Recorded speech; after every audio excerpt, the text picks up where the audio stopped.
اقرأ كتاب الله ترق جنانه وتنل عظيم الأجر. أعوذ بالله من الشيطان الرجيم. بسم الله الرحمن الرحيم. الحمد لله رب العالمين. نحمده ونستعين ونستغفره ونعوذ بالله من شرور أنفسنا ومن سيئات أعمالنا. من يهده الله فلا مضل له ومن يضلل فلا هادي له. أشهد أن لا إله إلا الله وحده لا شريك له وأشهد أن محمدا عبده ورسوله. سبحانك لا علم لنا إلا ما علمتنا إنك أنت العليم الحكيم. اللهم علمنا ما ينفعنا وانفعنا بما علمتنا وزدنا علما. اللهم آت أنفسنا تقواها وزكها أنت خير من زكاها أنت وليها ومولاها.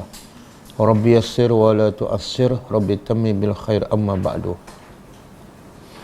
InsyaAllah pagi ini kita sambung tadabbur surah Ibrahim alaihissalam. Setiap minggu yang kedua, Sabtu minggu kedua, kita tadabbur surah Ibrahim. Dan setiap Ahad minggu keempat juga kita sambung tadabbur surah Ibrahim. Jadi sepatutnya minggu sekali ya. Tapi minggu lepas kita tadabbur surah Ibrahim sebab ganti kepada 2 minggu yang lepas sebab ada masalah. Sebab itulah minggu lepas kita dah tadabbur surah Ibrahim. Jadi minggu ni kita sambung lagi. Kita sampai ayat yang ke-50.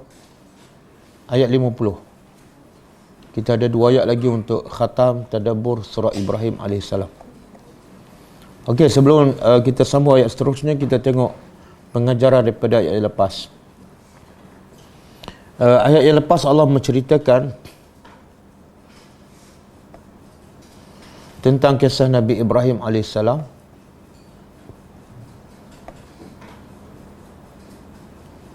dan juga doa-doa Nabi Ibrahim AS, yang antara doanya ialah Rabbi ja'alni muqimas salati wa min zurriyati Rabbana wa taqabbal du'a, dan juga Rabbana ighfirli wa li walidayya wa lil mu'minina yauma yaqumul hisab. Doa ni selalu kita baca dalam solat ataupun di luar solat. Kemudian Allah bagi tahu keadaan manusia di akhirat, iaitu kepala manusia tunduk sebagai tanda hina dan pandangan mata mereka tidak berkelip kerana terlalu takut dengan suasana yang sedang dan akan mereka hadapi di pada mahsyar. Kemudian Allah perintah kepada Nabi kita sallallahu alaihi wasallam, ayat 44, fa anzirin nas, berilah peringatan kepada manusia satu perkara yang sangat penting dan besar, yang bila sampai di waktu itu manusia tidak akan ada lagi peluang untuk berubah ataupun kembali kepada Allah, iaitu peringatan tentang yauma ya'tihimul azab, hari yang datang kepada mereka azab. Dan ketika itu Allah rakamkan bagaimana keadaan orang-orang yang zalim. Mereka bila berada di akhirat, mereka berdoa memohon kepada Allah supaya dilewatkan ajal mereka. Rabbana akhirna ila ajalin qarib. Untuk apa? Untuk mereka kononnya akan menyahut seruan ataupun dakwah yang dibawa oleh para rasul. Tapi Allah tempelak mereka, awalam takunu aqsamtum min qabl. Bukankah kamu telah bersumpah bahawa sebenarnya hari kiamat ni sebenarnya tidak ada pun. Malakum min zawal, dan setelah kamu mati kamu tidak akan dibangkitkan ataupun kamu tidak akan berpindah daripada kubur. Kemudian Allah tempelak lagi mereka, waktu untuk kamu mengambil pengajaran sebenarnya sudah cukup dengan umur yang diberi, dengan peringatan yang diberi setiap masa. Bahkan Allah berkata ayat 45, wasakantum fi masakinil ladzina zalamu, bahkan kamu tinggal di tempat-tempat kaum yang mereka menzalimi diri mereka dan mereka telah dihukum, diazab oleh Allah semasa kat dunia, seperti kaum Samud, kaum Ad, kaum Nabi Lut. Kamu berjalan di tempat mereka dan sepatutnya kamu ambil pengajaran dan kamu bertaubat kembali kepada Allah. Kemudian Allah beritahu lagi, waqad makaru, kaum-kaum dahulu telah merancang berbagai-bagai perancangan jahat untuk menghancurkan kebenaran, untuk menolak dakwah yang dibuat oleh para nabi mereka. Tetapi Allah beritahu, wa indallahi makruhum, sesungguhnya di sisi Allah lagi hebat perancangannya. Dan Allah, wa in kana makruhum litazula minhul jibal, walaupun perancangan musuh itu boleh menghilang gunung sekalipun, boleh melenyapkan gunung sekalipun, perancangan Allah lagi hebat. Ataupun perancangan mereka, perancangan musuh ni hebat macam mana pun, dia tidak boleh menghancurkan gunung. Makna gunung lebih kuat, lebih hebat daripada perancangan musuh. Kemudian Allah beritahu, bila berlaku kiamat, yauma tubaddalu, kehebatan Allah, perancangan Allah dan kehebatan Allah boleh membalas segala perancangan musuh, sama ada di dunia ataupun di akhirat. Antara bukti Allah mampu berkuasa membalas perancangan musuh ialah Allah boleh menukarkan bumi. Bila berlaku kiamat, Allah boleh menukarkan bumi yang besar, yang hebat, yang kuat ini dengan bumi yang lain sekelip mata. Dan begitu juga Allah boleh menukar langit-langit. Dan ketika itu, wa barazu lillahil wahidil qahhar, manusia keluar daripada kubur masing-masing menuju kepada Allah Subhanahu wa taala. Dan ketika itu Allah berkata, engkau wahai Muhammad akan melihat al-mujrimin, orang-orang yang berdosa, yauma idzin muqarranina fil asfad, pada hari itu mereka diikat kaki dan tangan mereka dan dibelenggu di leher mereka. Kemudian sarabiluhum,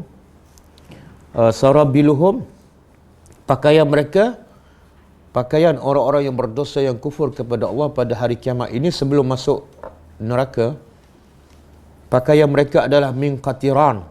Apa makna qatiran?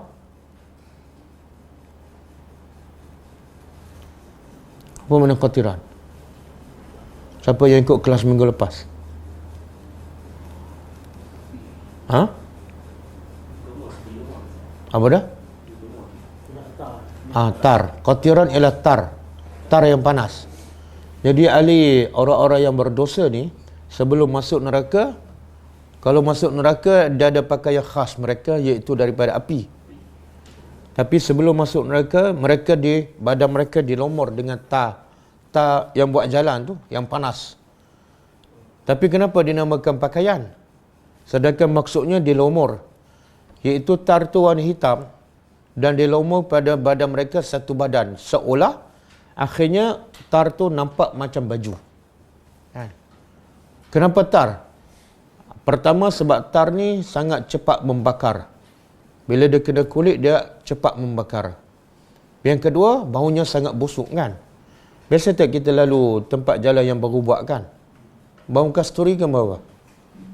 Busuk kan, bau busuk. Kemudian warna dia hitam.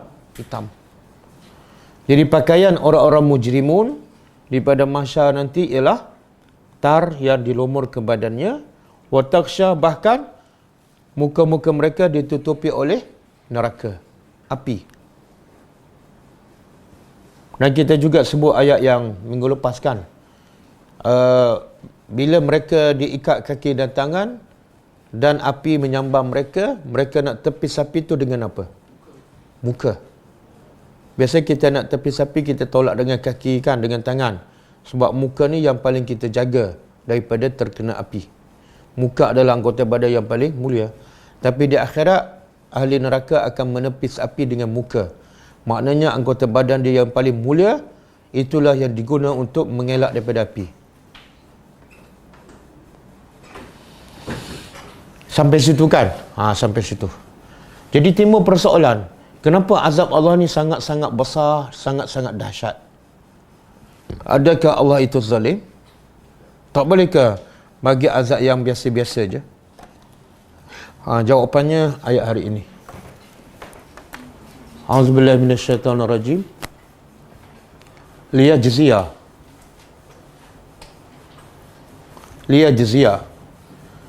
Jadi sambungan ayat yang lepas. Kenapa al-mujrimun, orang yang berdosa, diazab oleh Allah begitu dahsyat. Sama ada di dalam kubur, di padang mahsyar, dan paling dahsyat ialah dalam neraka. Sebabnya ialah untuk supaya ia jaziah membalas oleh Allah kullu nafsin, setiap nafsin apa dia? Setiap orang ataupun setiap jiwa. Jadi supaya Allah membalas setiap jiwa, balas berdasarkan apa? Bukan berdasarkan kehendak Allah ataupun ikut suka Tuhan je, tak. Tapi berdasarkan ma kasabat, apa yang ia lakukan. Jadi Allah beritahu, inilah keadilan Allah. Azab teruk macam mana pun sebenarnya hanya sebagai keadilan, bukan kezaliman. Betullah ahli syurga ni, syurga dengan neraka.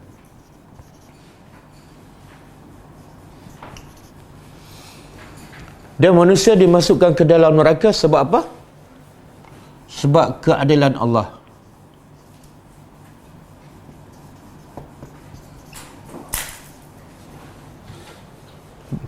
Tidak ada sedikit pun kezaliman. Sebab apa?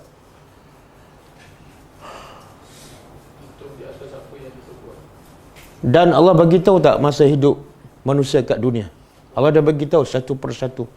Kalau buat macam ni, dosanya macam ni. Tapi Allah juga bagi peluang untuk mereka bertaubatkan sampai ke hujung kehidupannya. Dan mereka dah tahu, mereka dah faham, akibatnya mereka terus melakukan kezaliman. Maka sebenarnya nerakanya adalah berdasarkan pilihan mereka. Jadi Allah hukum tu berdasarkan keadilan Allah. Adapun syurga, Allah balas berdasarkan keadilan campur fadlun. Fadlun. Apa makna fadlun? Kalau adil ni mana samalah. Kalau buat satu, balas satu kan? Itu adil. Tapi ahli syurga ni Allah balas. Adakah kalau dia salat 10, Allah balas 10? Tak. Allah bagi? Lebih itu fadlun. Kalau Allah balaskan ahli syurga berdasarkan keadilan, manusia tak akan duduk di syurga selama-lamanya. Sebab manusia buat ibadat kepada Allah berapa lama? Sekejap je. Ya. Jadi dalam syurga berdasarkan keadilan dan fadlun. Dalam neraka berdasarkan keadilan. Wa ma yazlimu rabbuka ahada. Tuhan kamu tidak pernah menzalimi seseorang pun. Apa ni? Ayat ni Allah kata apa? La yukallifullah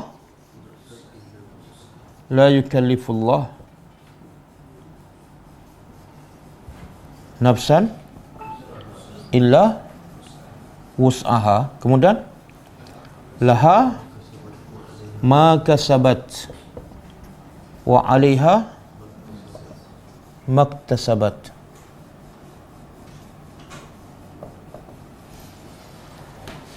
Okey, ini surah ayat daripada surah apa ni? Baqarah ayat berapa? 2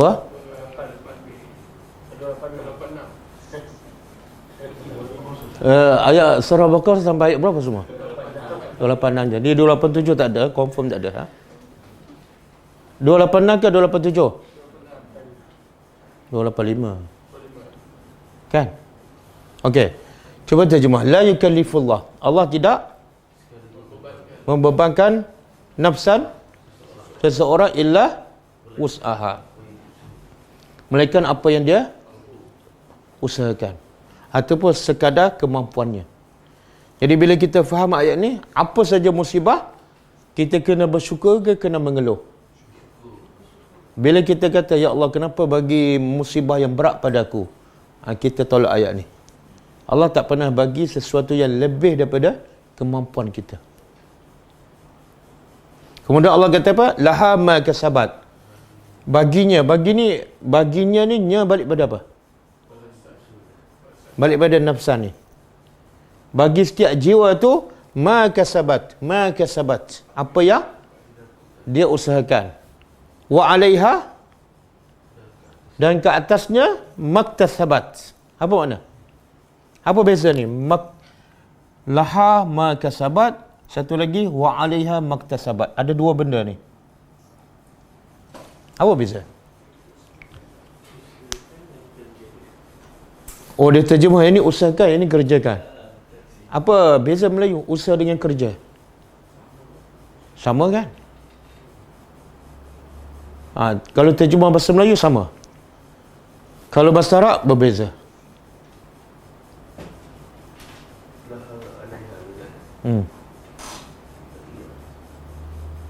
Ayat ni selalu baca tak? Bila? Sebelum tidur. Berapa lama dah baca? Berapa lama? Jadi selama ni baca dalam keadaan tak faham. Faham? Okey, cerita sikit. Cerita sikit. Sikit je ni. Sikit je.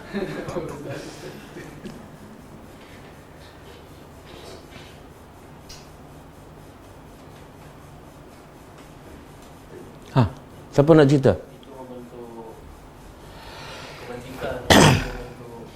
Yang mana bentuk kebajikan? Ni, laha makasabat. Yang ni?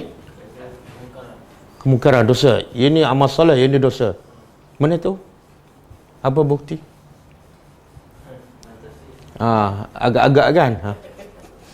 Allah kata apa? Wa minhum ummiyuna la ya'lamuna al-kitab wa inhum illa yazunnun. Allah kata ada sebagai ahli kitab ummiyun, buta huruf. Apa makna buta huruf? La ya'lamuna al-kitab, mereka tak faham kitab. Kemudian lepas tu Allah kata wa inhum illa yazunnun. Tidaklah mereka dengan kitab mereka melainkan yazunnun, sangka-sangka. Kenapa mereka sangka? Sebab mereka tak ada ilmu. Kan? Jadi sekarang maksud ni kita sangka ke kita yakin betul-betul? Apa?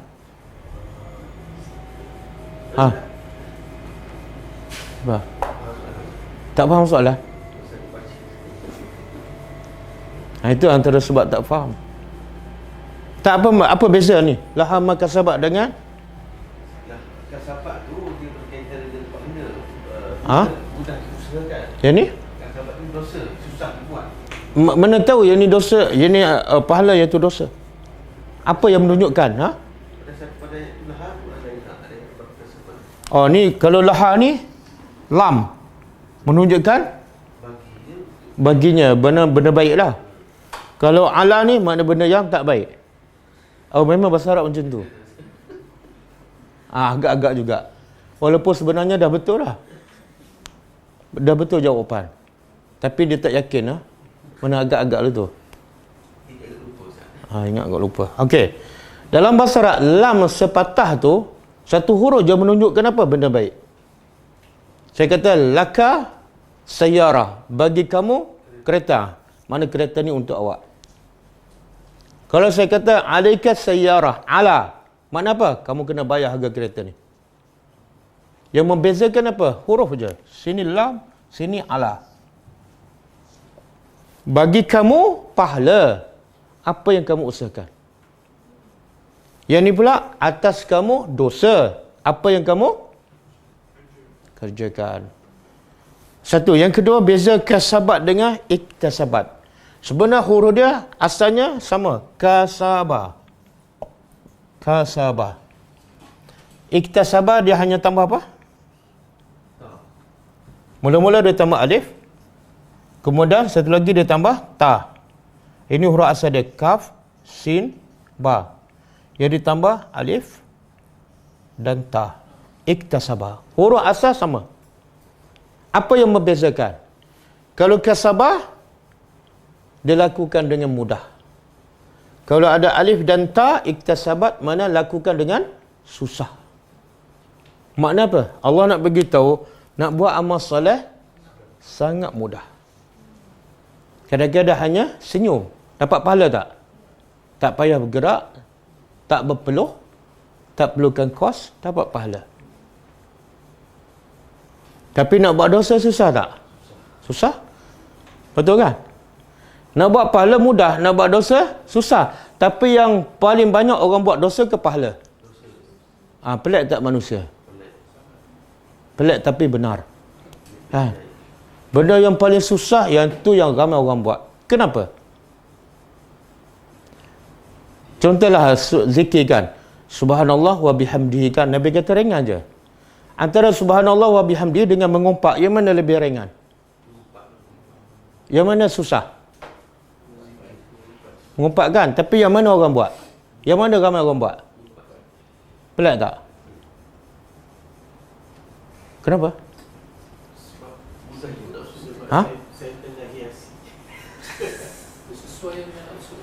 Sebab kejahatan ni semua Allah buat, jadi nafsu memang suka. Bila suka, susah macam mana pun dia akan buat. Kan? Kadang-kadang nak bangun malam susah. Tapi bila nafsu suka, jadi mudah apa dia? Tengok bola kan? 2 jam. Tapi nak bangun solat 1 rakaat witir je. Senang. 1 rakaat witir dengan tengok bola 2 jam, mana lebih senang? Tak, bola. Sebab bola tu nafsu suka. 1 rakaat witir tu okey. Dua-dua buat okey. Dia tak berapa okey tu. Sebab apa? Kalau dia buat yang satu tahajud tu, yang kedua jadi tak suka dah.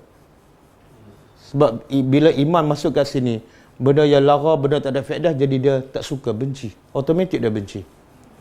Kalau hati suka dua-dua benda, benda baik suka, benda lara pun suka, ada masalah tu. Ada masalah. Okey.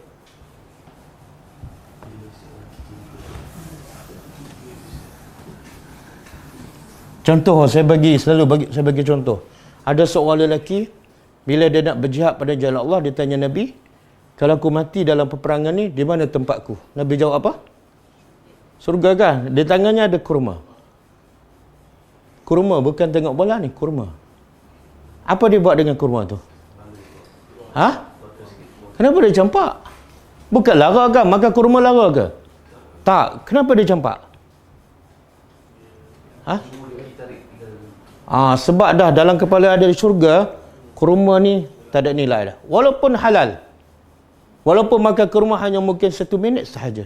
Nampak tak? Cinta akhirat menjadikan orang tu benda yang kadang-kadang halal tapi tak berfaedah, ditolak. Okey. Kemudian Allah kata apa? Innallah, sesungguhnya Allah sari'. Sari' cepat. Sangat cepat. Al-hisab, perhitungannya. Apa maksud ni? Cepat perhitungan. Macam mana tu? Apa faedah Allah bagi tahu? Hisabnya sangat cepat. Faham? Apa yang Allah nak bagi tahu?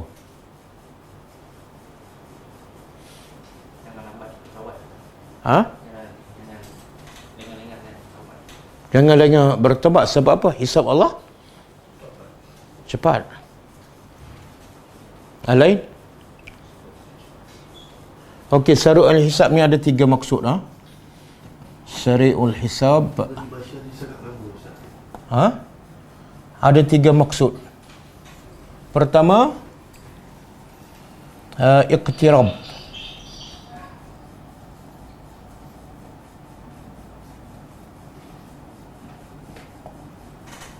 Iqtirabul hisab, mana hisab tu dah dekat. Jadi cepat tu makna dekat. Ada dalil. Ada surah Al-Anbiya ayat 1. Surah Al-Anbiya ayat 1. Allah kata apa?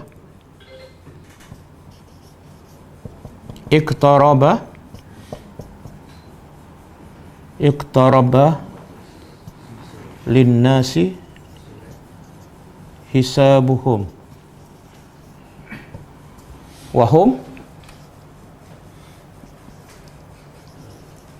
apa dah? Wahum fi ghaflatin mu'ridun. Okey. Cuba tengok. Cuba terjemah. Iqtaraba apa makna? Daripada qarib, dekat. Telah dekat kepada manusia apa dia? Hisabuhum. Makna hisab kita dah dekat. Maksudnya apa? Bila kita mati je, hisab kita berjalan. Bukan jauh. Jadi syariat itu diterjemah dalam ayat ni sebagai dekat. Jadi tujuannya Allah bagi tahu hisab tu dekat apa dah? Bertobatlah segera. Jangan tangguh. Berlombalah tambahkan amal soleh. Sebab apa? Hisab dah dekat. Okey, ini yang pertama. Yang kedua, al-hisab qabla al-maut. Maksud hisab tu cepat ialah iaitu Allah dah hisab sekarang. Cepat tu makna sekarang Allah dah hisab. Dia contohlah, bila kita buat amal soleh, kita dapat tak balasan sekarang? Dapat? Apa dia? Subhanallah, kan? Kadang-kadang bila kita baca Quran, kita rasa tenang je. Tenang tu adalah hisab segera. Dan bila kita baca Quran khusyuk, kan? Kita solat khusyuk, kita rasa tenang tu masa tu ke ataupun minggu depan? Masa tu juga. Kadang-kadang kita bangun tengah malam, kita baca Quran, ya Allah, seronoknya, lazatnya, itu sebenarnya hisab. Dia panggil hisab sebelum. Dan sebaliknya bila kita buat dosa, hisab dah berlaku, kita rasa apa bila buat dosa? Hati kita rasa apa? Gelisah, kan? Kalau mencuri, kalau buat maksiat, kalau rasuah, hati kita tak tenang. Hati tak tenang adalah hisab. Hisab segera. Lepas tu Nabi kata apa? Dosa ialah apa yang menjadikan hati kita gelisah. Satu. Yang kedua, dosa ialah yang kita tak suka orang tahu. Dosa lah tu. Kita buat secara sembunyikan. Dosa lah tu.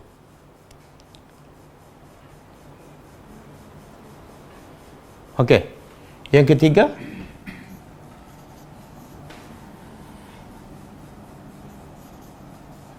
al-hisab yaumal qiyamah. Cepatnya hisab Allah bila ni? Di kiamat. Hari kiamat. Macam mana tu? Ada pendapat mengatakan Allah hisab semua manusia ni dan semua dosa dalam sekelip mata. Dalam sekelip mata. Ada juga pendapat mengatakan masa kita perah susu terus keluar, kan? Macam itulah cepatnya hisab Allah. Kita kalau nak hisab lah, kalau kita sendiri, kan, nak hisab, bukan 1000 orang, bukan 10 orang, kadang-kadang 3 orang anak kita je. Kita nak hisab perbuatan daripada pagi sampai petang. Kita ambil berapa masa?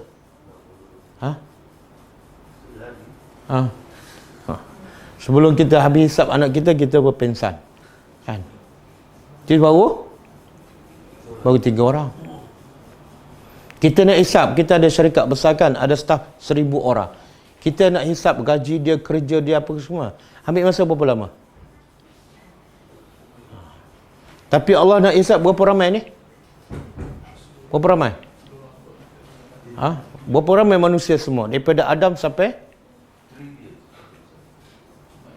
dan bukan manusia saja, ada lagi jin.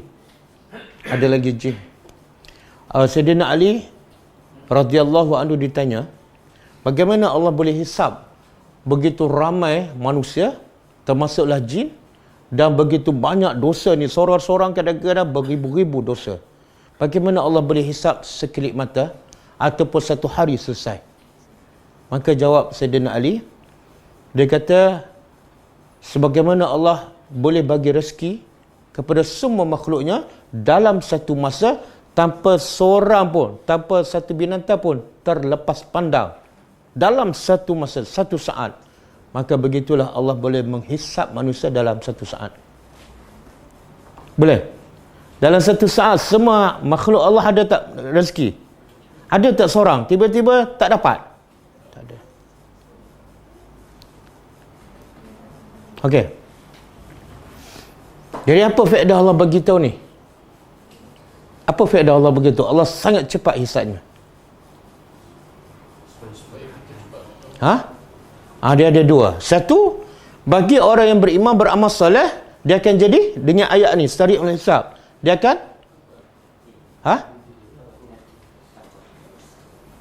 dia akan terhibur. Kita bila buat baik, kita nak gaji cepat ke lambat? Bila kita kerja dengan syarikat, bos kata apa? Saya akan hisap dengan cepat dan saya akan bagi dengan cepat. Kita ni memang orang rajin. Seronok tak ayat tu? Jadi Allah nak menghiburkan hati orang yang kadang-kadang malas nak beramal. Beramal terus. Sebab apa? Hisapnya tak lambat. Itu bagi orang yang beriman dan beramal soleh. Bagi orang yang tak beriman dan melakukan dosa, ayat ni menakutkan. Sebab bila orang buat dosa, kalau boleh dia nak apa?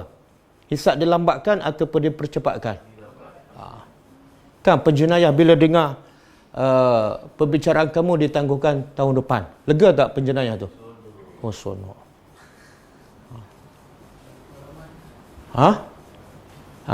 Dia memang banyak pengalaman.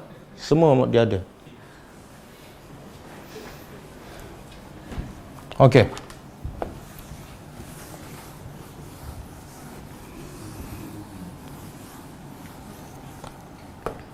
Okey, kemudian Allah kata apa?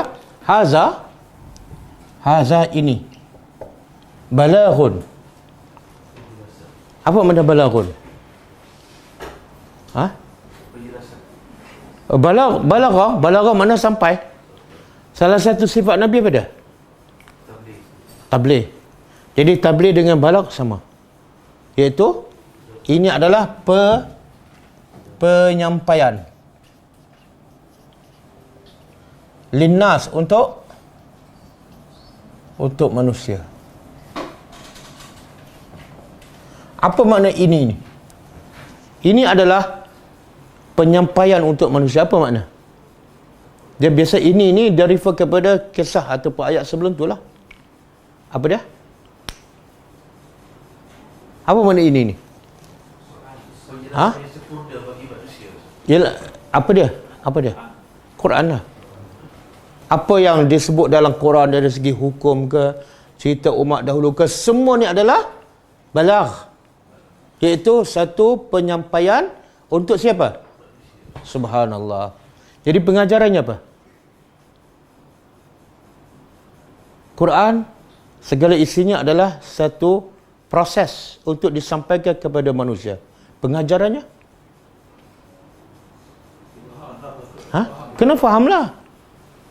Kena faham. Sebab cara nak sampaikan mesti faham. Jadi kalau baca saja, kita tak faham maksud Al-Quran yang sebenar. Dia adalah balagh. Satu. Yang kedua, sampaikan pula kepada siapa? Bila sebut manusia, siapa? Termasuk tak non-Muslim? Termasuk tak golongan Islam?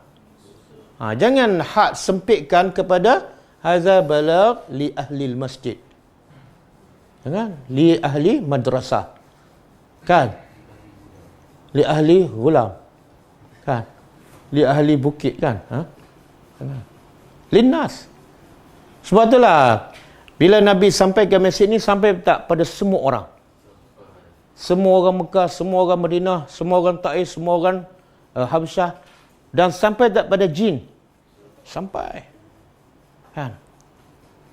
Jadi saya nak ingatkan sekali lagi kepada orang yang suka membaca dan bila masuk bulan Ramadan suka tadarus.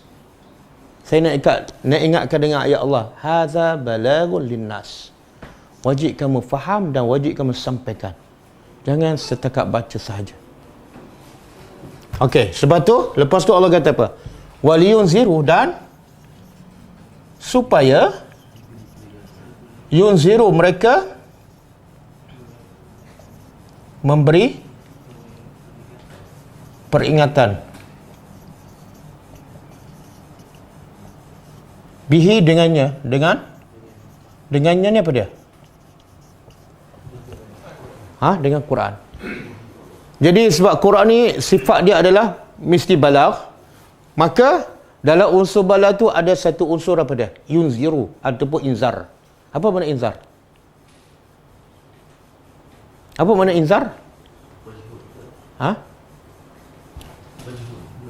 Bukan inzar. Peringatan. Apa makna peringatan? Quran dia ada dua kan?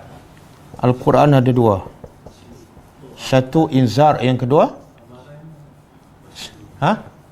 Bashir ataupun tabshir.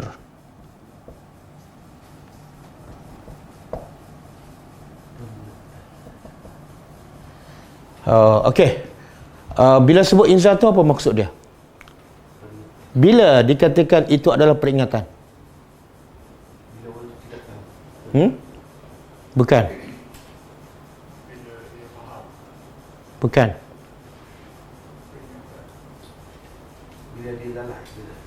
Bukan. Tengok bahasa Arab tu. Inzar ialah bila kita cakap sesuatu dah ada unsur yang menakutkan, baru dipanggil inzar. Kalau cakap nasihat tapi tak ada unsur menakutkan, dia belum inzar. Kan? Saya kata pada anak saya, pergi masjid. Inzar tak? Tak. Bila inzar? Pergi masjid. Kalau tak pergi, ayah rotan. Itu inzar. Kan? Ataupun saya kata, pergi salat. Bila inzar. Kalau tak salat, neraka. Itu inzar. Boleh faham? Sebab tu dalam Quran ni dia ada dua je. Sama ada berita gembira ataupun berita menakutkan. Berita gembira apa dia? Pergi solat. Sebab kalau solat berjemaah 27 pahala. Itu tabsyir. Setiap langkah di padam satu dosa, dia angkat satu. Itu tabsyir. Okey. Jadi Quran ni ada bentuk inzar. Waliyunziru bihi. Subhanallah. Jadi kalau kita nak bagi inzar pada orang, apa syarat dia? Satu. Yang kedua? Nak bagi inzar pada orang, kita kena faham. Syarat pertama. Syarat kedua? Amal. Syarat ketiga? Kita sendiri pun kena ada rasa takut. Betul lah amal tu. Ada tak orang suruh anak dia solat, dia takutkan anak dia, tapi dia tak solat? Ada tak? Ada kan? Ada. Itu Allah panggil apa? Allah panggil apa tu? Allah kata, ya ayyuhallazina amanu lima taquluna ma la taf'alun kabura maqtan. Sangat besar kemurkaan Allah, kamu suruh tapi kamu tak buat. Kan? Okey. Jadi supaya mereka memberi peringatan dengan Al-Quran. Waliya'lamu, dan supaya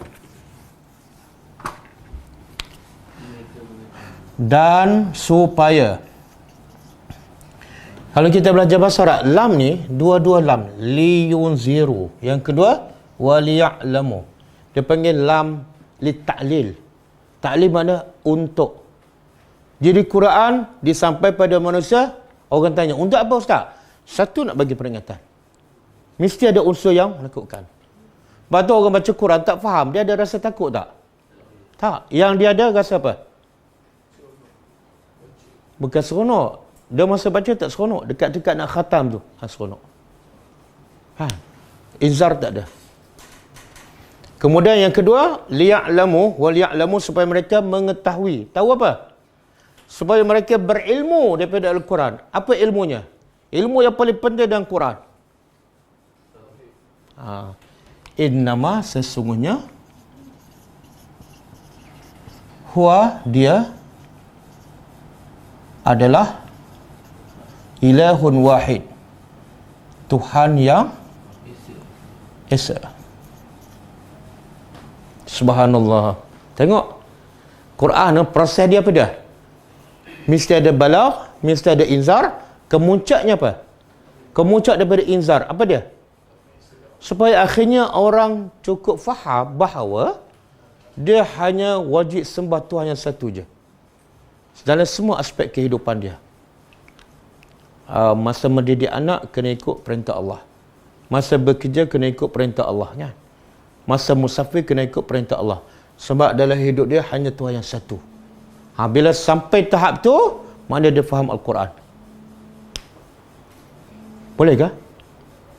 Sebab itulah Nabi dan para sahabat, bila mereka faham Quran, semua tindakan mereka, tutur kata mereka, semuanya berdasarkan Allah yang suruh.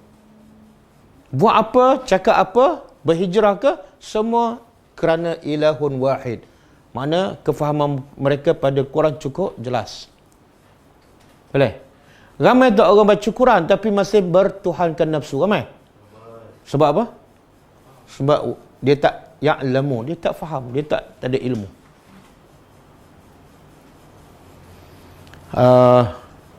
Tengok surah apa ni? Qul innama ana basyarun mislukum yuha ilayya annama ilahukum ilahun wahid. Surah apa ni? Ayat berapa? Ayat terakhir lah. Tak ingat nombor tak apalah. Ayat terakhir kan? Okey. Qul, Allah perintah pada Nabi. Katalah wahai Muhammad, innama, sesungguhnya hanyalah ana bashar, aku manusia. Manusia sama tak dengan kita? Sama, mislukum. Kan? Kita ada bayang. Nabi ada bayang tak? Adalah. Kita lapar. Nabi lapar tak? Yang membezakan Nabi dengan kita pada yuha ilayya. Membezakan aku dengan kamu ialah aku ada wahyu. Dan intipati wahyu apa dia? Innama ilahukum ilahun wahid. Intipati wahyu 30 juzuk, 114 surah, 6,000 ayat, supaya akhirnya manusia hanya sembah Allah yang satu. Berapa ramai yang guna Quran, yang baca Quran, yang hafal Quran, tapi Tuhannya ramai. Kadang-kadang nafsu, kadang-kadang duit, kan? Boleh? Okey. Satu, supaya inzar. Yang kedua, supaya mereka faham bahawa Tuhan hanya satu. Yang ketiga, waliyazakkara. Dan supaya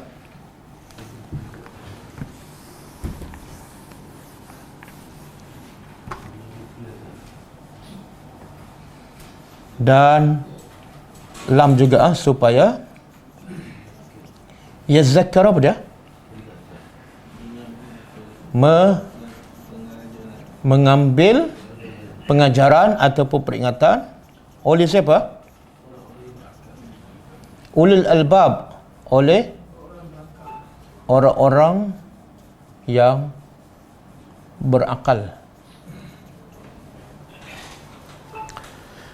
Okey. Allah kata supaya mengambil pengajaran. Siapa yang akan ambil pengajaran daripada Quran? Orang yang? Kenapa Allah khususkan? Tengok, asalnya Quran untuk siapa? Kan? Tapi bila sebut ambil pengajaran, Allah tak sebut waliyazakkara an-nas. Sebab bukan semua manusia ambil pengajaran daripada Quran. Allah puji yang betul-betul ambil pengajaran daripada Quran hanyalah orang yang berakal. Boleh? Maknanya apa tu? Siapa yang tak faham Quran, berakal ke tak? Berakal ke tak? Macam mana tu? Berakal tapi tak berulul albab. Macam mana tu? Boleh hurai sikit?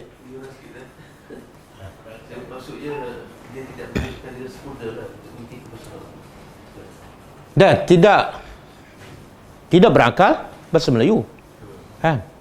Tidak berulul albab bahasa Arab. Sama je. Sama je. Ha. Sebab tu ada satu ayat Allah kata apa? Fattaquni ya ulil albab. Surah Baqarah. Cuba terjemah.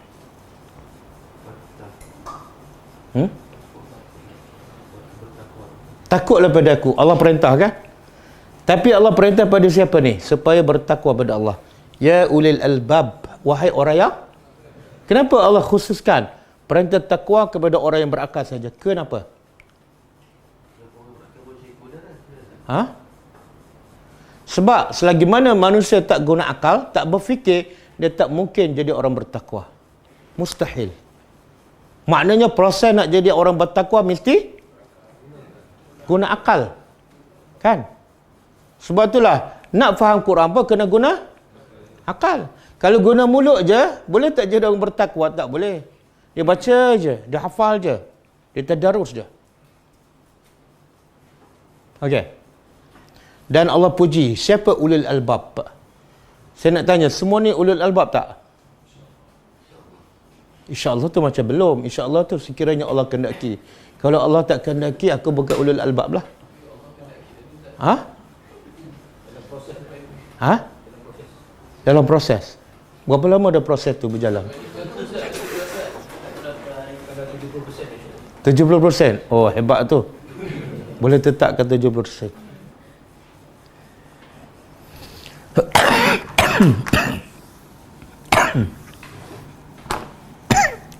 Okey, sekarang kita nak cek bukan cek suhu.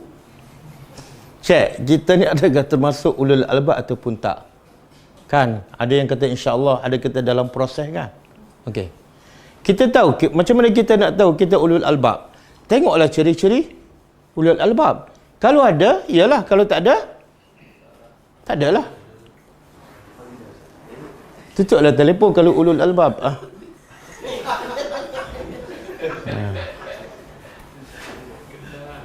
Ini kelas Quran ni kan. Kita nak dengar call daripada Allah. Sepatut call manusia tutuplah. Ha. Okey. Apa saya cakap tadi? Ha? Ha. Kita tahu tak ciri-ciri ulul albab? Tahu apa dia? Cuba sebut. Yalah, apa dia ciri-ciri dia?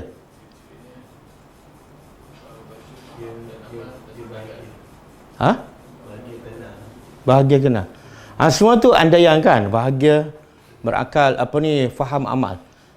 Andaian kan, ada dalil tak?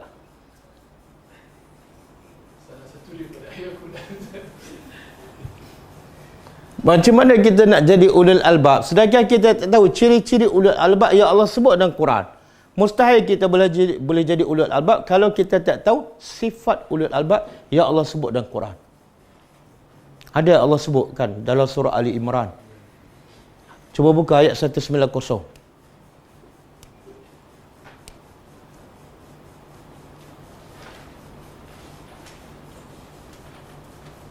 Ada. Allah kata apa? Inna fi khalqis samawati wal ard wa ikhtilafil laili wan nahar la ayat li ulil albab. Okey, kita ayat ni dah kita biasakan. Allah kata apa? Sesungguhnya pada ciptaan langit dan bumi dan pertukaran siang dan malam adalah tanda-tanda kebesaran Allah. Bagi siapa? Okey. Lepas tu Allah sebut apa? Allah kata ini semua tanda-tanda kebesaran Allah hanya untuk orang berakal. Kemudian lepas tu Allah sebut allazi kan. Bila sebut allazi selepas ulul albab, itulah ciri-ciri ulul albab. Apa dah? Allazina yadhkuruna Allaha qiyaman wa qu'udan wa ala junubihim. Okey, satu. Sifat ulul albab. Cuba terjemah, iaitu kena terjemah iaitu. Allazina, orang-orang yang yazkuruna Allah. Sentiasa ingat Allah, taat pada Allah. Sentiasa yazkuruna fi'il mudhari'. Bahkan Allah nak tegaskan lagi ulul albab sentiasa ingat Allah. Allah nak tegaskan lagi, Allah sebut keadaan tu, iaitu ketika kiamat. Dia berdiri, dia ingat pada Allah. Yang kedua, qu'udan. Dia duduk pun ingat pada Allah. Satu lagi, wa ala junubihim. Masa baring pun dia ingat pada Allah. Kenapa Allah sebut 3 keadaan ni? Berdiri, duduk, baring. Kenapa? Sepatut dah cukup kan? Yazkurunallah. Cukup. Sentiasa ingat pada Allah. Kan? Tapi Allah sebut lagi 3 posisi. Berdiri, duduk, baring. Kenapa? Apa dia? Allah nak bagi tahu ingat pada Allah semua keadaan kan? Kenapa sebut 3 keadaan ni? Kita kata semua keadaan, Allah sebut 3 keadaan. Ha? Saya nak tanya manusia ni, bukan orang lain lah, kita manusia kan. Dalam pagi sampai malam lah. Kadang-kadang kita berdiri kan? Macam saya berdiri. Kadang-kadang kita duduk macam pelajar kan. Kadang-kadang kita bila penat, baring. Ada tak keadaan yang keempat? Berdiri pun tak, duduk pun tak, baring pun tak. Ada tak? Ha? Menonggeng berapa minit? Ada kan? Tak ada. Masa dia terjun dengan payung terjun, kedudukan dia apa dah? Berdiri. Masa dia naik kapal terbang, duduk. Masa dia terbaring sakit, terbaring. Makna apa tu? Allah kata tak ada satu pun keadaan yang ulul albab tak ingat Allah. Boleh? Sebagaimana Nabi kata tentang Nabi, kana yazkurullah fi kulli ahwalihi. Nabi kata, Aisyah kata, Nabi sentiasa ingat pada Allah dalam semua keadaan. Termasuk ketika Nabi berhadas besar. Nabi berzikir. Okey, ini sifat-sifat pertama. Ada ke tak ada? Ada ke tak ada? Jawablah. Dalam proses. Berapa peratus? Oh, turun sikit. Okey. 69. Okey, yang kedua. Wa yatafakkaruna fi khalqis samawati wal ard.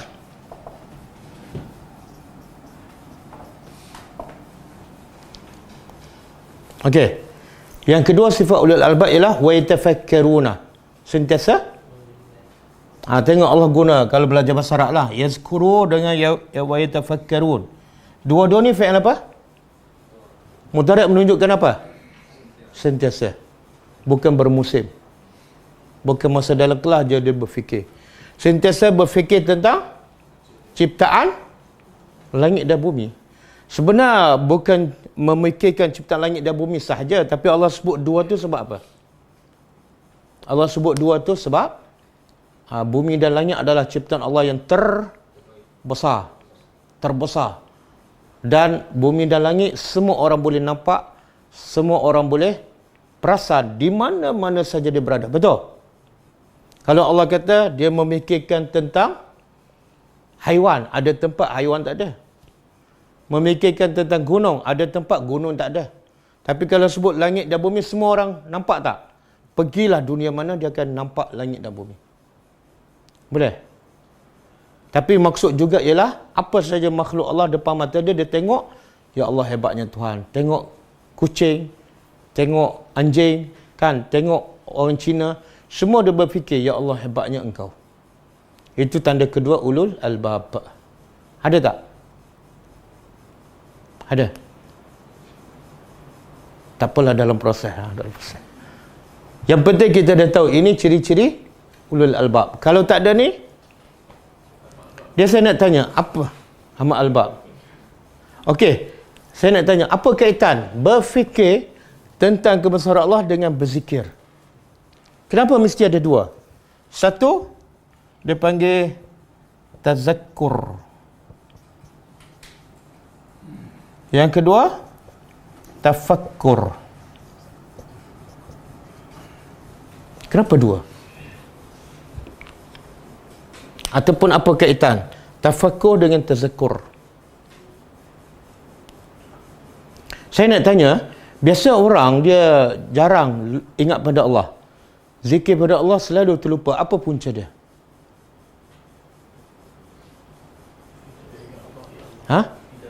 Ialah apa punca dia? Kadang-kadang terlupa zikir petang. Kadang-kadang lepas solat pun terlupa zikirkan. Kadang-kadang pakai baju terlupa zikir. Kadang-kadang hujan terlupa zikir. Pasal apa? Apa punca manusia selalu lupa berzikir? Sibuk dengan? Tak ada jawapan lain.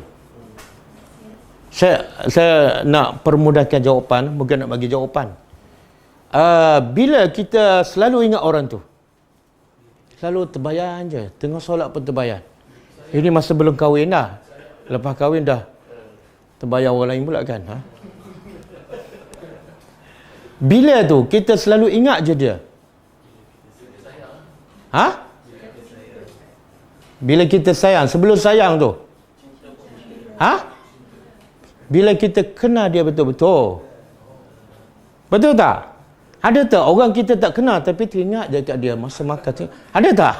Mustahil. Kita kenal dulu. Bila kenal, kita berkenal, kita sayang, kita cinta. Kenal dan cinta membawa kepada kita selalu ingat pada dia. Mimpi pun keluar nama dia kan?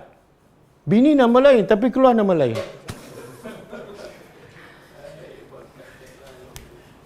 Okey. Jadi dah dapat jawapan. Kenapa manusia selalu lupa pada Allah? Tak kenal, tak cinta. Okey. Kenapa manusia tak kenal Allah dan tak cinta? Ni. Sebab ni dua sifat ni dia yang paling asas untuk jadi ulul albab. Kamu akan sentiasa berzikir pada Allah bila kamu sentiasa berfikir tentang kebesaran Allah. Hebatnya Allah. Jadi kalau selalu kebesaran Allah dalam kepala kita, mulut mudah je keluar subhanallah, subhanallah. Okey. Habis Habis. Masa pun dah habis. Jadi sekarang kita khatam surah Ibrahim. Dia diceritakan Ibnu Umar dia khatam tadabbur surah Baqarah 8 tahun. Lepas tu dia sembilan unta. Dia sembilan unta sebagai tanda apa? Syukur sebab faham Quran, bukan sebab khatam. Kan? Jadi tak salah kita nak buat majlis khatam tadabbur Al-Quran, bukan khatam baca Al-Quran. Okey? Jadi saya buka kepada siapa yang nak sponsor.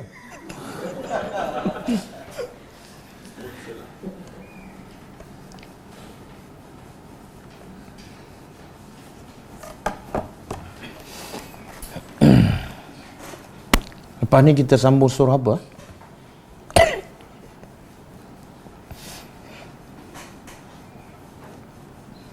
Lepas Ibrahim Al-Hijru.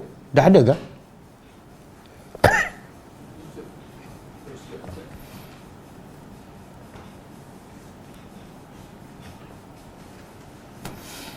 Saya tak pasti ya. Al-Hijru dah tadabbur ke belum? Tapi An-Nahlu surah 16 belum. Ada 128 ayat.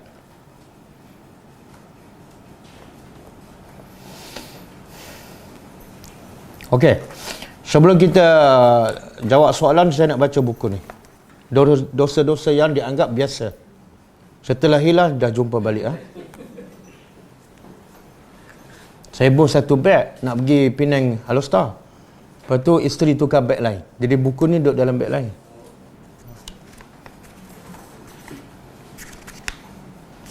Okey, kita dosa-dosa yang dianggap biasa. Yang kelima. Sorry, yang keenam. Siapa yang ada buku, muka surat 36. Dosa yang dianggap biasa iaitu tidak tamakninah dalam solat. Tidak tamakninah ataupun tidak khusyuk dalam solat. Betul tak? Ramai orang solat hanya sekadar lepas batuk di tangga. Solat lambat, solat cepat. Dia tak kisah. Sebab apa? Sebab dia dah biasa dengan dosa tu. Akhirnya dia tak rasa bersalah. Kita baca, kata penulis, di antara kejahatan pencurian yang terbesar adalah pencurian dalam solat. Rompakan yang paling besar pernah dengar tak? Rompakan yang paling besar di dunia. Tak pernah, Tak pernah. Dan biasanya berlaku di mana? Rompakan paling besar. Di bank kan? Tapi sebenarnya salah. Itu tak betul. Itu maklumat tak tepat. Maklumat yang tepat ialah yang betul dan sahih. Kecurian yang paling besar berlaku dalam masjid. Berlaku dalam masjid. Dan ketiga, solat. Ada dalil? Ada. Sabda Nabi SAW, aswa'un nasi sariqatan allazi yasriqu min salatihi.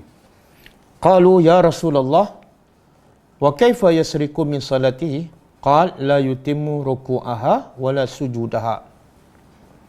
Maksudnya sejahat-jahat pencuri.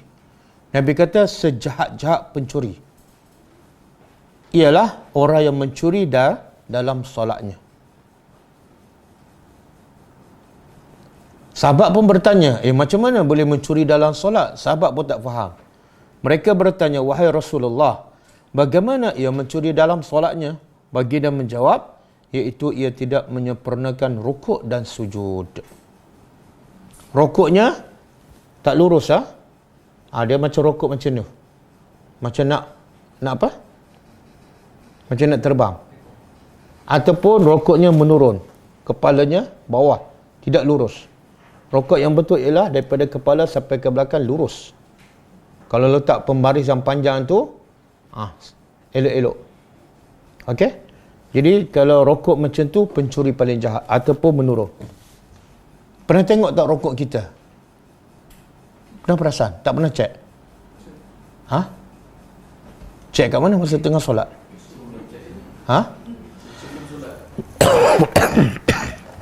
Pernah tak suruh isteri kita cek rukuk kita? Tak pernah kan? Pernah? Pernah tak kita cek rukuk anak-anak kita? Pernah kan?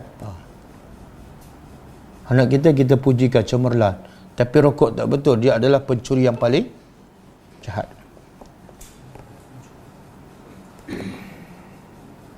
Bahkan kata Imam Syafi'i, rukuk tak betul ni boleh membawa kepada batal solat. Kita bermazhab Syafi'i. Imam Syafi'i kata kalau rukuk tak betul boleh membawa kepada batal solat. Macam tak solat lah.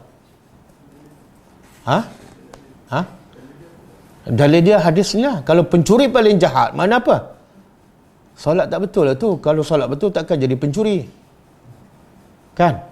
Kenapa dikatakan pencuri paling jahat? Dia tak curi duit pun. Kenapa? Satu. Dia mencuri tengah beribadat. Satu. Yang kedua, dia mencuri depan Allah. Sebab tu dia panggil pencuri paling. Dia kerja lain semua okey, semua sempurna.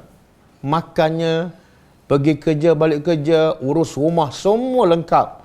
Pokok bunga, semua masa yang cukup untuk siram. Tapi bila solat, dia curi. Yang sepatut 10 minit jadi, tu pencuri paling jahat tu. Yang lain semua dia bagi masa cukup ataupun lebih. Tapi dalam bab solat, dia bagi masa serengkasnya.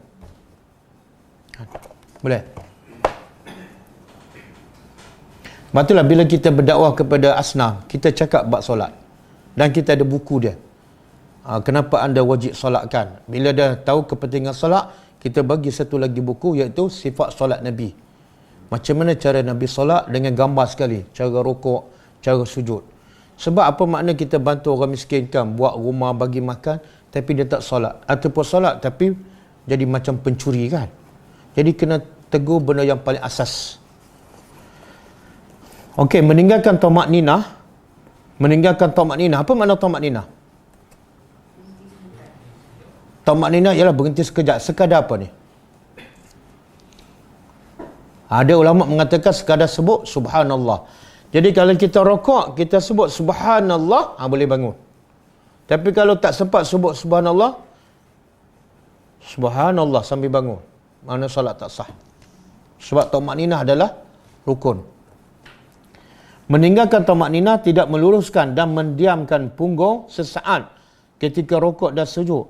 Tidak tegak ketika bangkit daripada rukuk. Kadang-kadang i'tidal. I'tidal dia tak sempat berdiri tegak terus dia sujud. Itu pun tidak ada tamak ninah. Lepas tu ada orang solat kan. Dia pergi lewat. Imam dah rukuk. Jadi dia nak sempat rukuk bersama imam. Dia angkat takbir. Sambil angkat takbir terus rukuk. Tak sah solat dia. Sebab wajib berdiri tegak ketika mengangkat takbiratul ihram. Wajib berdiri tegak. Tak boleh Allahu Akbar terus rukuk bersama imam. Solatnya batal. Semuanya merupakan kebiasaan yang sering dilakukan oleh sebahagian besar kaum muslimin. Betul tak? Benda ni biasa. Kita pergilah masjid, tengoklah. Cuba tengok orang rokok, jemaah sujud, banyak yang tak betul. Lepas tu tengok pula anak-anak kita di rumah kan. Biasa. Ini dipanggil dosa yang dianggap biasa. Tumak ninah adalah rukun solat. Tanpa melakukannya, solat menjadi tidak sah. Ini sungguh persoalan yang sangat serius. Rasulullah SAW bersabda, la tujzi'u salatul rajuli hatta yuqima zahrahu fir ruku' was sujud. Ini juga dalil lah. Rokok tak betul boleh batal solat. Nabi kata apa? Tidak sah solat seseorang sehingga ia meluruskan punggungnya ketika rokok dan sujud. Ini dalil jelas. Yang Imam Syafi'i kata batal lah. Nabi kata apa? Tidak sah solat seseorang sehingga ia meluruskan punggungnya ketika rokok dan sujud. Tak sah. Sebab tu tengok ada orang solat sampai 50 tahun, 60 tahun. Bila seorang sahabat tengok, dia kata, kamu semua solat 60 tahun tak sah. Sebab orang yang paling faham cara solat Nabi ialah sahabat. Tak diragukan lagi, ini satu kemungkaran. Pelakunya harus dicegah. Kemungkaran kita kena cegah. Kalau nampak orang rokok tak betul, kalau kita ada kekuatan, kan? Dan kalau tak jadi gaduh lah, tegurlah. Kalau kita badan kita kecil, yang rokok tak betul tu badan besar, benci dalam hati lah. Satu ketika, Abu Abdullah Al-Asy'ari berkata, satu ketika Rasulullah SAW solat bersama para sahabatnya. Kemudian beliau duduk bersama sekelompok daripada mereka. Tiba-tiba seorang laki-laki masuk dan berdiri menunaikan solat. Orang itu rokok lalu sujud dengan cara mematuk. Rokok tu macam patuk, macam ayam patuk kan? Tak ada tumak ninah. Maka dengar Nabi cakap apa pada lelaki ni. Lelaki ni sahabat dan berada di zaman Nabi. Nabi kata, atarawna haza man mata ala haza mata ala ghairi millati Muhammad. Yankuru salatahu kama yankuru al-ghurabu ad-dam. Innama mathalul ladzi yarka'u wa yankuru fi sujudihi kal ja'i' la ya'kulu illa tamrah wa tamrataini fama za yughniyani anhu. Maksudnya, kata Nabi kepada lelaki yang rokok cepat ni, apakah kalian menyaksikan orang ini? Nabi kata pada sahabat, kamu tengok tak lelaki ni? Barang siapa meninggalkan dengan keadaan seperti ini solatnya, maka dia meninggal di luar agama Muhammad. Subhanallah.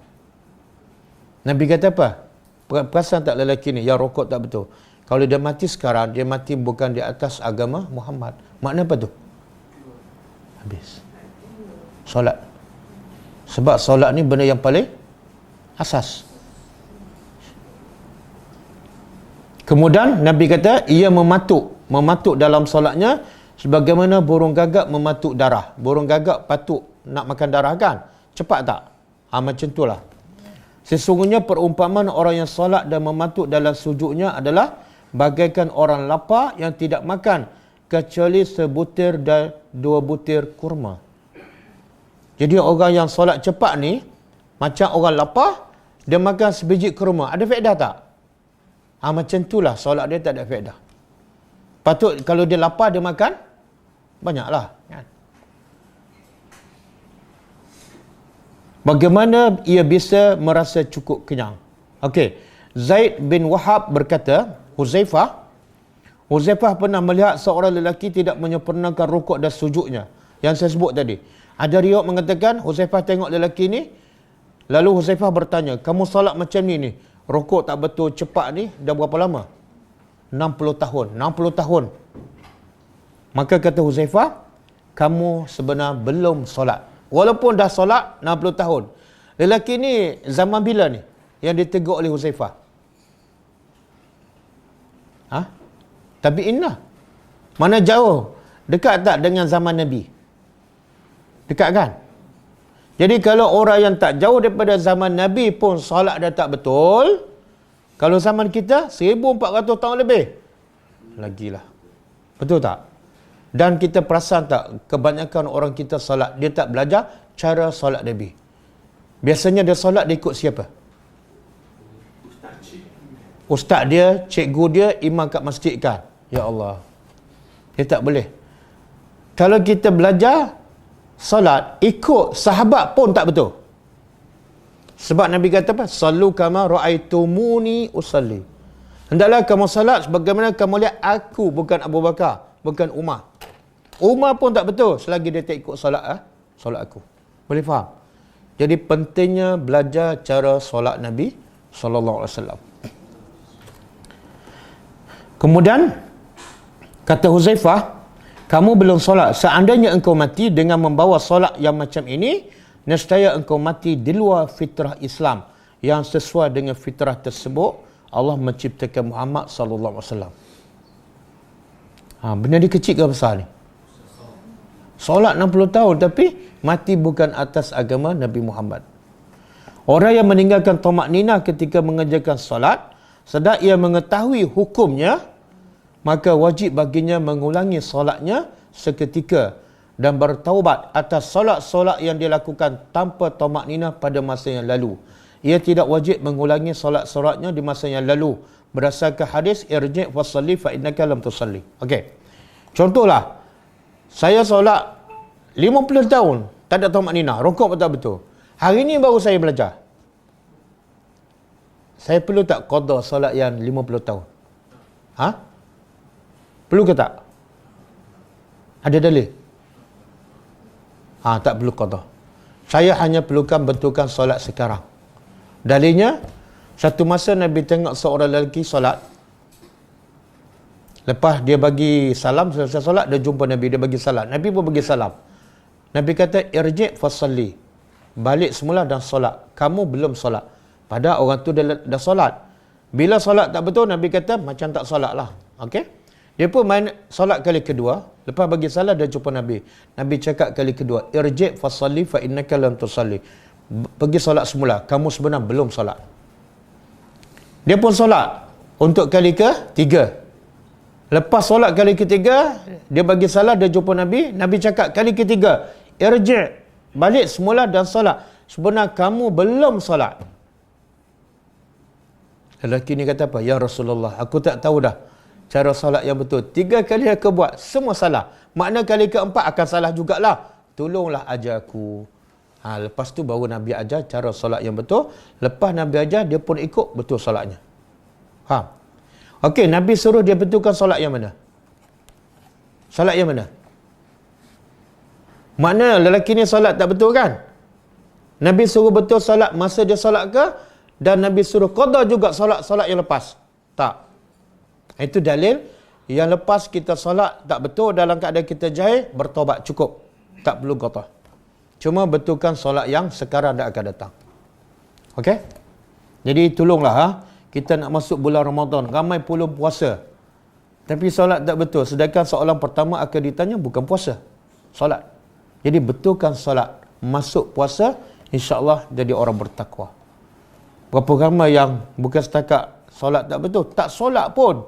Tapi masuk bulan Ramadan, puasa cukup 30 hari. Okey, kita tengok soalan.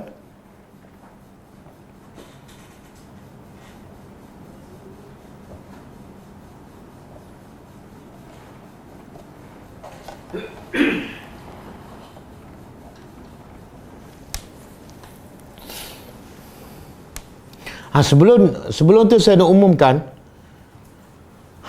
malam besok, Ahad, malam besok kita ada satu program khas. Anjuran Suriaka. Kita buat macam yang biasa buat lah. Dengan apa ni? PU. Berkenaan dengan tajuk dia, persiapan. Tajuk dia, untuk apa aku berpuasa? Mana persiapan untuk menghadapi Ramadan.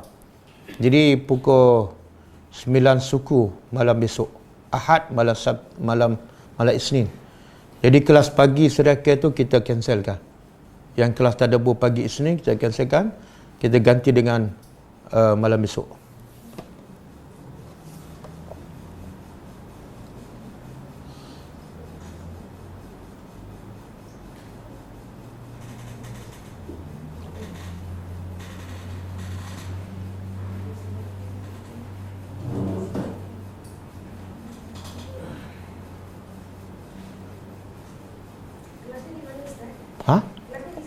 Sini kita buat online.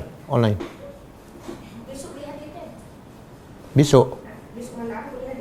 Boleh, tapi jangan begitu kawan-kawan dan jangan bawa kawan-kawan. Kita pun risau juga sebab kan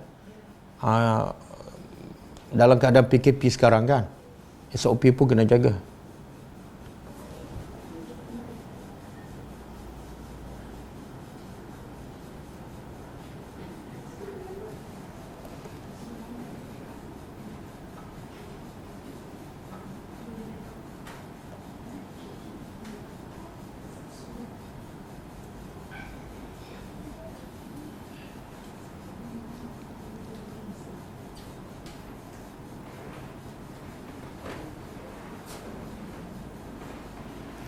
Assalamualaikum Ustaz. Waalaikumsalam. Infak mana yang paling baik kepada apa tu, Ja'ronah?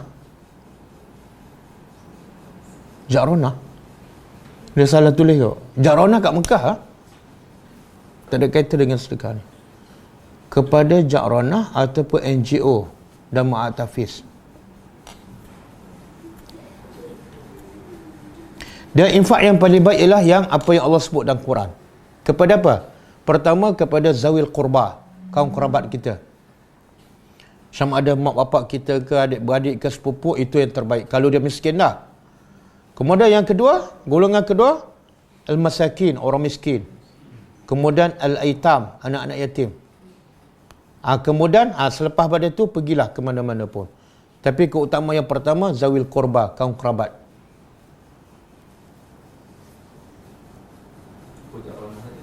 Tak tahu, dia salah tulis kot. Naki'ah? Mana ada naki'ah? Mungkin dia nak sebut jariah kot. Sedekah jariah. Jadi Ja'ronah. Dekat kan? Kita bersangka baiklah. Jariah.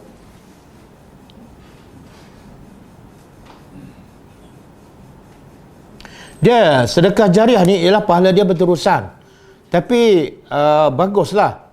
Tapi jangan pula kita nak bagi sedekah jariah sampai ada orang miskin lapar kan. Kita kata kalau aku bagi pada kamu pahala aku tak jariah. Minta maaf saya nak bina pergi. Jangan. Mengikut keadaan dan keperluan.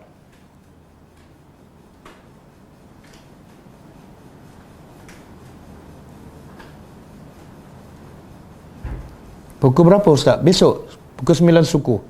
InsyaAllah.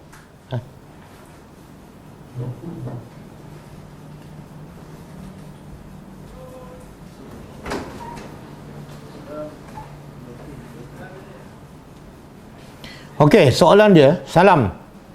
Waalaikumsalam. Bagaimana yang dikatakan solat seperti aku solat? Sedangkan Nabi, kita tak pernah lihat Nabi. Bagus soalan. Nabi kata, solatlah sebagaimana kamu lihat aku solat. Jadi, hadis tu yang pertama kepada sahabat lah. Sebab sahabat nampak tak Nabi? Nampak. Sekarang kita tak nampak. Nabi dah wafatkan. Maka caranya apa? Melalui hadis lah. Sebab tu Nabi kata, aku tinggal pada kamu dua perkara je. Kalau kamu pegang dua perkara ni, kamu tak akan sesat selama-lamanya. Apa dah? Quran dah hadis. Kalau Nabi tak ada, tengok hadis dia. Dan hadis tu mestilah hadis yang sahih.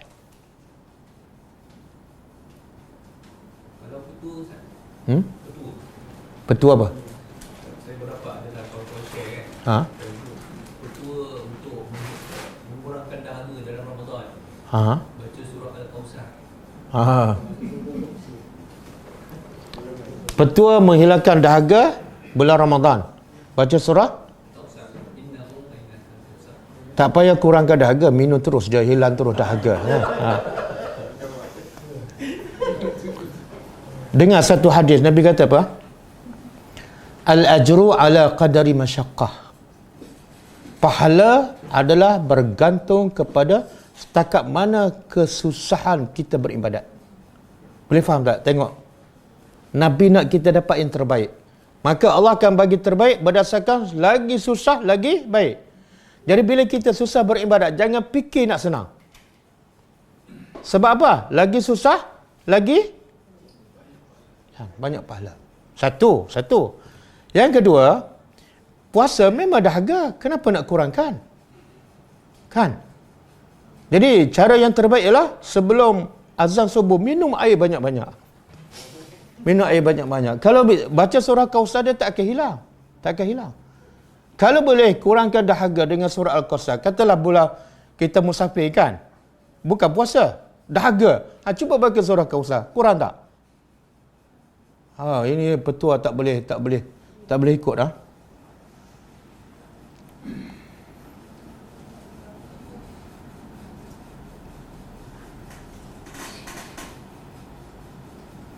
Assalamualaikum Ustaz. Waalaikumsalam. Tahiyat awal dan akhir jari telunjuk masa bila kita kena angkat. Ulama beza pendapat lah pasal tahiyat akhir kan.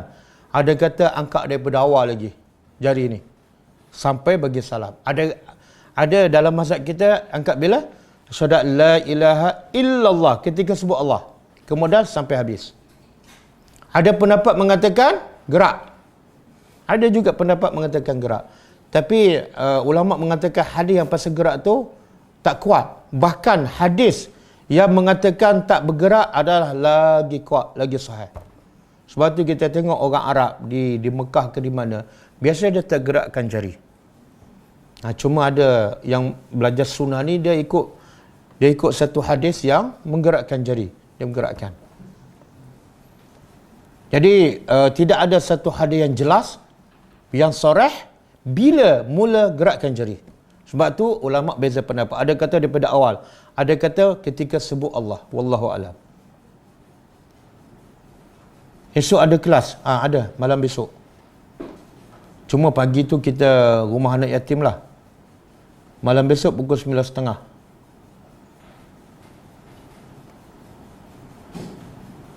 Infak paling baik dalil surah mana Ustaz?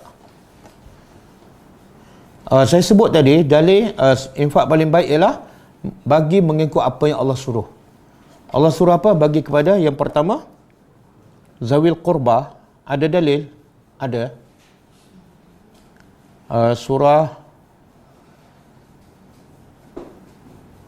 Surah Al-Baqarah ayat 177 ada. Surah Al-Baqarah 177.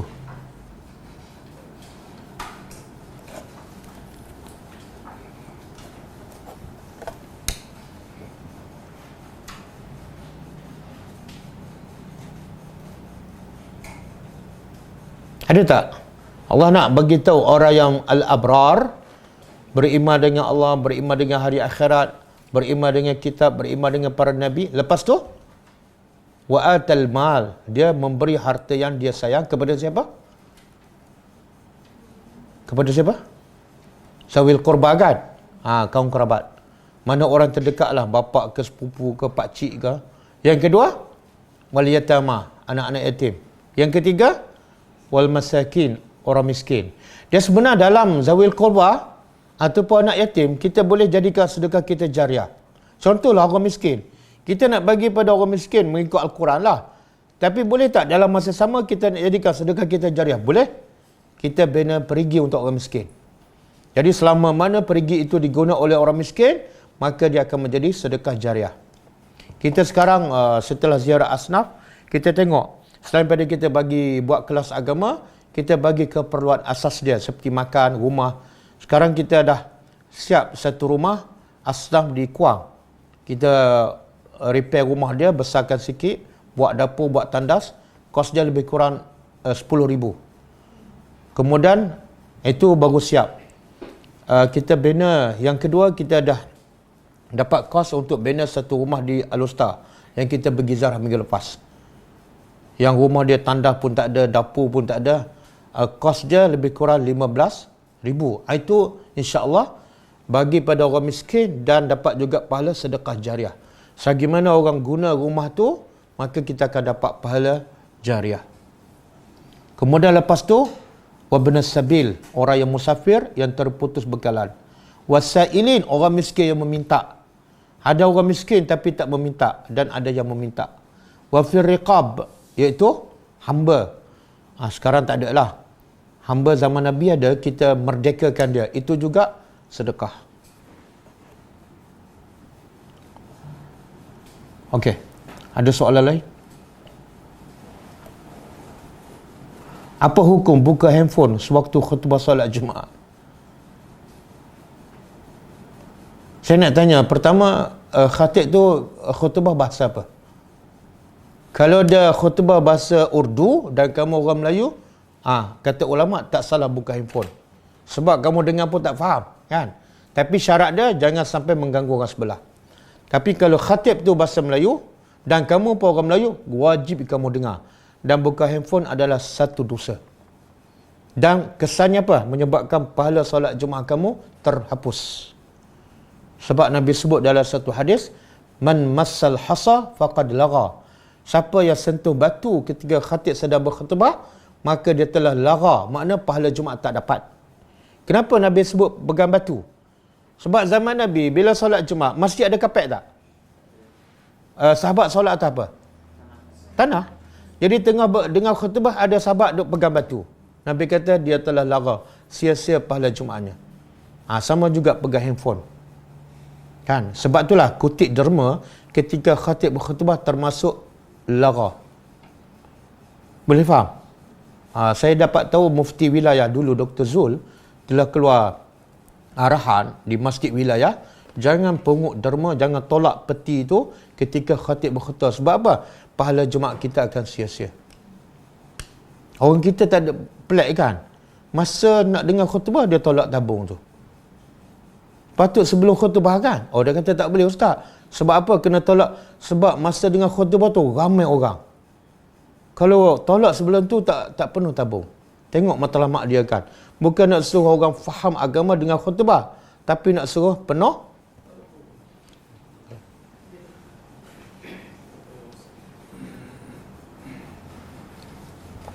Tongli ni Melayu ke Cina? Saya dah jawab. Surah Al-Baqarah 177. Assalamualaikum Ustaz. Waalaikumsalam. Semasa bacaan doa iftitah sebutan Allahu Akbaru, Allahu Akbar. Tak, kalau kita baca sambung kena bunyi ru, Allahu Akbaru kabira. Kalau baca sambung. Tapi kalau kita berhenti Allahu Akbar, berhenti kabira. Jadi kalau sambung kena bunyi ru.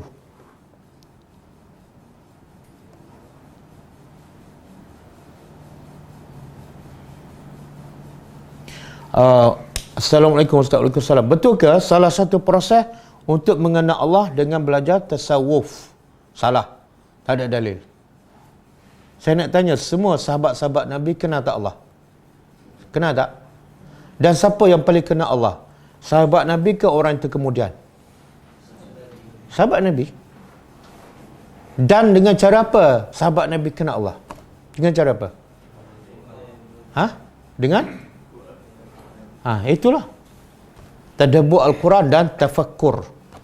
Quran mengajak mereka supaya berfikir tentang kebesaran Allah. Kemudian, dah fikir kebesaran Allah, dah kenal Allah, dia nak tahu pula apa yang Allah cakap ni. Sebab aku nak dengar, aku nak ikut. Dia pun mula tadabbur Al-Quran. Jadi tak ada satu pun dalil mengatakan syarat nak kenal Allah belajar tasawuf. Bahkan bercanggah dengan Quran, bercanggah dengan hadis, bercanggah dengan sirah Nabi sallallahu alaihi wasallam. Macam mana nak beli buku 66 Sunnah Nabi? Saya tak jual buku ni. Silat tajuk kok. 66 doa dan zikir harian. 66 doa dan zikir harian. Bukan 66 Sunnah Nabi. Nak beli boleh kontak staf Ghulam Izdiharuddin.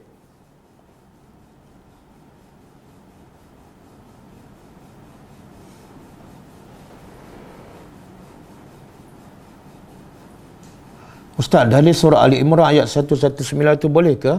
Suatu pihak mengatakan boleh berzikir secara menari. Tak boleh.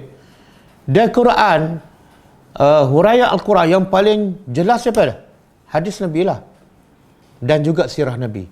Nabi pernah tak berzikir menari? Tak ada. Kalau tak ada, tak adalah. Jangan kita ambil Quran, kita tafsir ikut akal kita. Yang tafsir Quran yang paling jelas ialah sirah Nabi. Nabi pernah tak berzikir menari? Tak. Bila tak adalah tu. Zikir yang paling baik apa dia? Zikir yang paling baik sekali.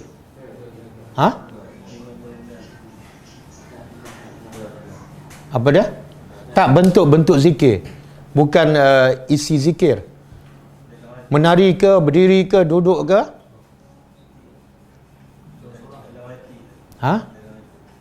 Tak, zikir dia ada 3. Satu, zikir dengan hati. Zikir dengan hati sebenarnya bukan sebut subhanallah dalam hati. Salah tu.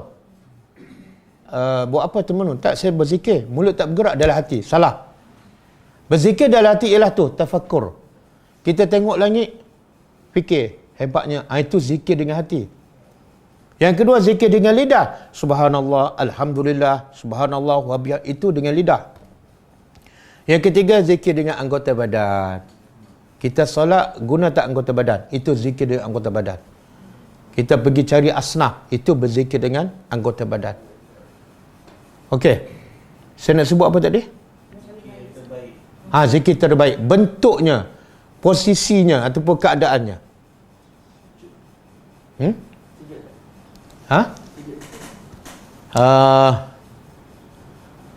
Bukan juga. Nabi sebutkan ada 7 golongan manusia yang selamat daripada mahsyar. Yang dapat bayangan arasy Allah kan. Dalam keadaan semua orang dalam kepanasan, berdiri 50,000 tahun. Tapi dia berdiri sekejap je. Salah satu daripada 7 siapa? Orang yang berzikir sorang-sorang dan menangis. Itu zikir terbaik. Saya nak tanya, kalau berzikir menari ni menangis tak? Sambil menari tu dia menangis? Tak. Jadi syok sendiri kan? Nak pusing lagi, nak jaga rentak, tak sempat nak menangis. Kemudian menari pula syarat seorang-seorang ke ramai-ramai? Ada tak syarat menari seorang-seorang? Adalah yang ada masalah mental.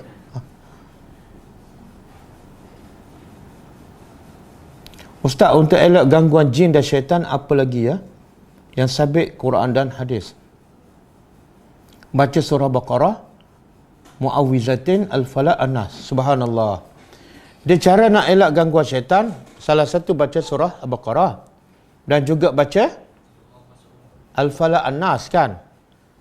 Baca? Sebenarnya, Allah sebut benda yang paling asas nak mengelak daripada syaitan. Kadang-kadang orang kita lah, masyarakat Melayu ni, dia nak elakkan gangguan syaitan, dia lebih fokus pada bacaan. Baca ayat tu, baca zikir ni kan. Tak. Itu betul, tak menafikan. Tapi yang paling asas sekali apa dah? Allah kata, وَمَنْ يَعْشُوا عَنْ ذِكْرِ الرَّحْمَنِ نُقَيِّدْ لَهُ شَيْطَانًا فَهُوَ لَهُ قَرِينٌ. Siapa yang berpaling pada Allah, makna tidak taat pada Allah, maka Allah hantar syaitan, syaitan jadi qarin. Jadi yang paling asas, dia belajar tadabbur Al-Quran, dia taat satu persatu perintah Allah. Lepas tu dia tambah dengan zikir. Orang macam ni syaitan tak kacau. Tapi kalau dia tak faham Quran, banyak perintah Allah dia langgar, dia baca ayat kursi, dia baca Al-Falaq, syaitan memang kawan dia. Sebab itulah kita tahu Umar kan, Umar dengan syaitan macam mana? Syaitan lari kan? Bukan setakat syaitan tak ganggu. Nampak Umar je, Umar nak masuk Bukit Jelutong, jalan yang ada tu kan. Syaitan masuk jalan lain kan. Sebab apa? Takut pada Umar. Okey, saya nak tanya.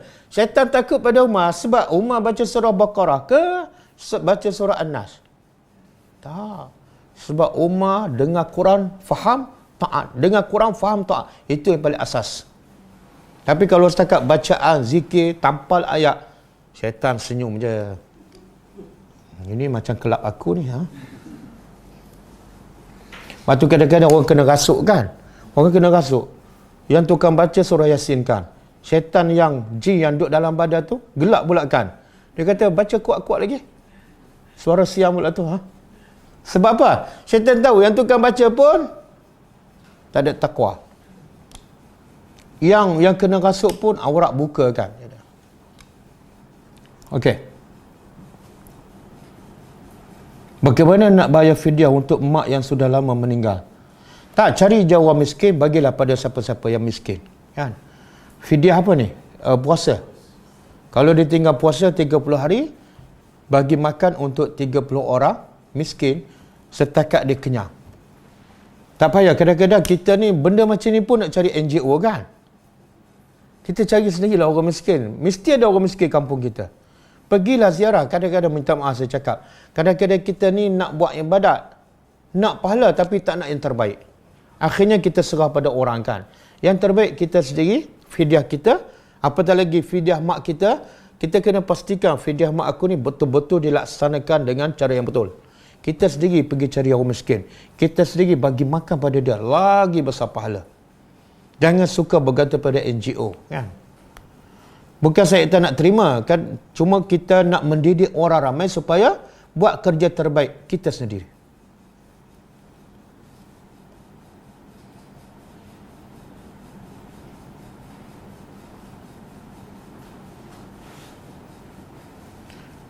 Soalan surah Ali Imran ayat 104 ayat 4. Dan janganlah kamu berhati lemah dalam mengejar mereka. Apakah yang dimaksudkan ayat ini? Ketika berperangkah? Ya, ketika berperang. Sebab kadang-kadang sahabat ni bila berperang lawan musuh, tengok musuh ramai, senjata hebat kan. Jadi hati dia rasa takut. Maka Allah kata jangan rasa lemah. Kuatkan semangat dan percaya dan tawakal pada Allah. Okey, cukup lah. Jadi insya-Allah kita jumpa malam besok pukul 9.30. Kita tutup dengan membaca tasbih kafarah. Subhanakallahumma wa bihamdika asyhadu an la ilaha illa anta astaghfiruka wa atubu ilaik. Assalamualaikum warahmatullahi wabarakatuh. اقرأ كتاب الله ترق جنانه وتنل عظيم الأجر والغفران.